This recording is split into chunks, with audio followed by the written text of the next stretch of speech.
Hey guys, welcome back to the next session. We will learn 8 spin in this session.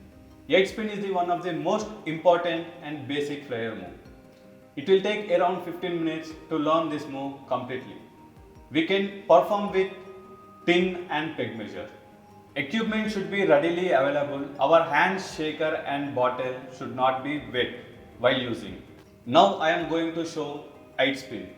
First we need to grab the shaker with thumb and index like this. Practice this move ups and down.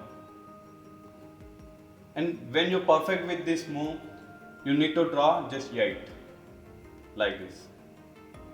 Move looks like this. See, 1, 2, 3. 1, 2, 3.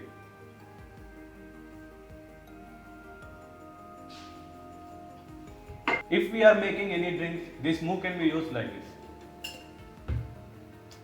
Now I will make a 4 touchable moves with a flow.